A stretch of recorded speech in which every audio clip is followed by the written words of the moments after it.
नमस्कार साथियों, तो स्वागत है आपका हमारे online study channel point study point पर। तो दोस्तों, हमने वनपाल एवं वन रक्षक के लिए राजस्थान जीके के अति महत्वपूर्ण प्रश्नों की सीरीज शुरू की है। इसलिए वीडियो को आप ज़रा भी स्किप न करें, क्योंकि वीडियो आपके लिए बहुत ही हेल्पफुल होने वाला है। तो चलो वीडियो को शुरू करते हैं। तो आपका पहला सवाल है कि अलाउद्दीन खिलजी के किस अभियान के वर्णन के क्रम में समसामयिक लेखकों द्वारा जौहर व्रत का पहला विवरण मिलता है। अलाउद्दीन खिलजी के किस अभियान के वर्णन के क्रम में समसामयिक लेखकों द्वारा जौहर व्रत का पहला विवरण मिलता है। तो किस अभियान में? रणथंभौर अभियान में। ठीक है, तो दोस्तों आपको 25 प्रश्न दिए जाएंगे, जिसमें से आपने कितने प्रश्न सही किए हैं वो हमें जल्दी से जल्दी कमेंट करके जरूर बताएं। इसलिए मैं प्रश्न पढ़ूँ उससे पहले आप उत्तर तैयार रखें, जिससे कि आपकी प्रिपरेशन होते रहे। तो अगला प्रश्न देखते हैं। अगला सवाल है कि रणथंभौर का महानतम चौहान शासक था। रणथंभौर का महानतम चौहान शासक था तो कौन था? अमीरदेव। ठीक है, अगला देखते हैं। अगला सवाल है, चौहान वंश के रणथंभौर शाखा का संस्थापक था तो वह था गोविंदराज। ठीक, गोविंदराज था जो चौहान वंश के रणथंभौर शाखा का संस्थापक था। अगला देखते हैं। तो आपका अगला सवाल है कि सूफी संत ख्वाजा मोइनुद्दीन चिश्ती किसके शासनकाल में राजस्थान आए थे? तो आपका उत्तर होगा पृथ्वीराज चौहान के शासनकाल में। ठीक है, पृथ्वीराज चौहान के शासनकाल में कौन आया था राजस्थान? तो आपको याद रखना है सूफी संत ख्वाजा मोइनुद्दीन। अगला देखते हैं। अगला सवाल है कि कौन सा परमार शासक कविराज के नाम से विख्यात था? कौन सा परमार शासक था जो कविराज के नाम से विख्यात था? तो आपको याद रखना है वह था भोज परमार। ठीक है, भोज परमार था जो कविराज के नाम से विख्यात था। अगला देखते हैं। तो अगला सवाल है कि राय पिथौरा कहा जाता था। राय पिथौरा कहा जाता था तो किसे कहा जाता था? पृथ्वीराज तृतीय को। अगला देखते हैं। अगला सवाल है कि तराइन का द्वितीय युद्ध में किसके हाथों पृथ्वीराज तृतीय की पराजय हुई? तो आपको याद रखना है यह हुई थी मोहम्मद गोरी के हाथों में पराजय हुई थी। अगला देखते हैं। अगला सवाल है तराइन के प्रथम युद्ध के संबंध में क्या सत्य है? तो आपको याद रखना है यह सत्य है कि पृथ्वीराज तृतीय के हाथों मोहम्मद गोरी की पराजय हुई। अगला देखते हैं। अगला सवाल है कि किसके साथ युद्ध में परमर्दी देव को अपने दो सेना नायकों आला व दल को प्राण गंवाने पड़े? तो वह युद्ध हुआ था पृथ्वीराज चौहान के साथ। ठीक है, अगला देखते हैं। तो अगला सवाल है कि पृथ्वीराज चौहान ने विजय नीति का अनुसरण किया क्योंकि वह अपने संबंधियों से छुटकारा पाना चाहता था। उसमें दिग्विजय की भावना थी, विदेशी शत्रुओं को नष्ट करना चाहता था। यानी कि इसका उत्तर होगा उपयुक्त सभी। ठीक है, अगला देखते हैं। अगला सवाल है कि किस चौहान वंशी शासक ने अजमेर में संस्कृत विद्यालय की स्थापना की थी? किस चौहान वंशी शासक ने अजमेर में संस्कृत विद्यालय की स्थापना की थी? तो अगला सवाल है कि पृथ्वीराज चौहान ने विजय नीति का अनुसरण क्यों किया था? क्योंकि वह अपने संबंधियों से छुटकारा पाना चाहता था। उसमें दिग्विजय की भावना थी, विदेशी शत्रुओं को नष्ट करना चाहता था। यानी कि इसका उत्तर होगा उपयुक्त सभी। अगला देखते हैं। अगला सवाल है कि किस चौहान वंशी शासक ने अजमेर में संस्कृत विद्यालय की स्थापना की थी?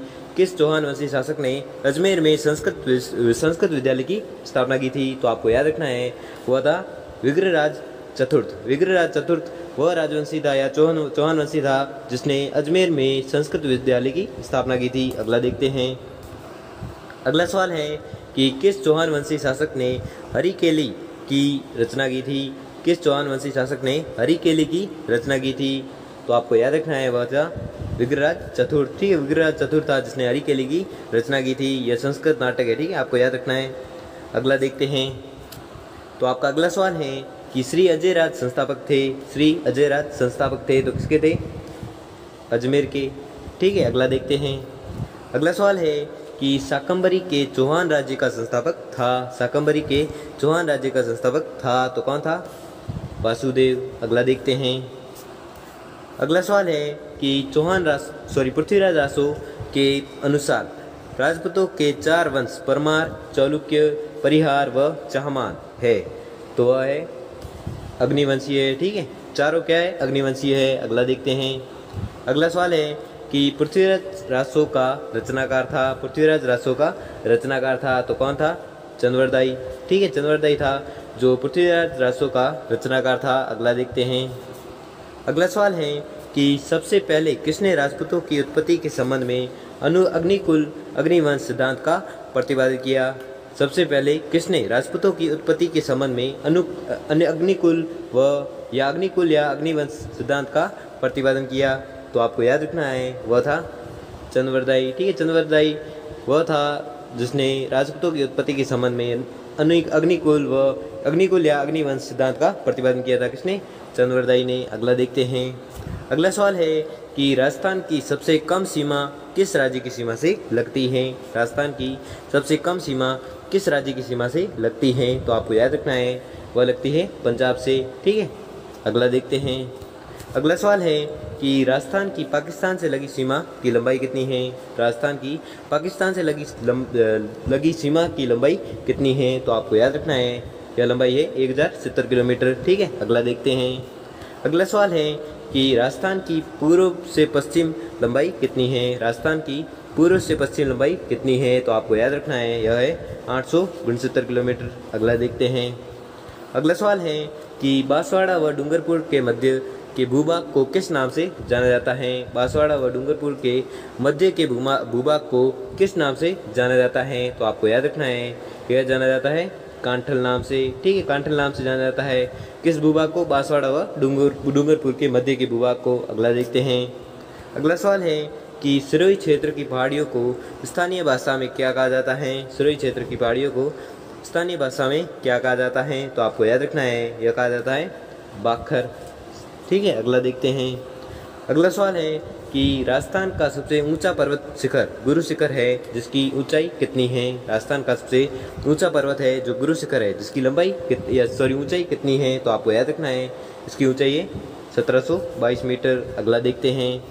तो आपका अगला सवाल है 56 बेसिन किस जिले में है? 56 बेसिन जो किस जिले में है? तो आपको याद रखना है यह है बांसवाड़ा में। ठीक है, अगला देखते हैं। अगला सवाल है कि पश्चिम मरुस्थलीय राजस्थान के लगभग कितने क्षेत्र को घेरे हैं? वह है 60% से अधिक। ठीक है, 60% से अधिक जो पश्चिमी मरुस्थल राजस्थान के 60% से भी अधिक घेरे रखा है। ठीक है, किसने? पश्चिमी मरुस्थल ने। तो दोस्तों आपने 25 में से कितने % सही की है वो हमें जल्दी से जल्दी कमेंट करके जरूर बताएं। और अगर आपको वीडियो अच्छा लगा हो या आपके लिए थोड़ा सा भी हेल्पफुल साबित हुआ तो वीडियो को लाइक और चैनल को सब्सक्राइब करें। धन्यवाद।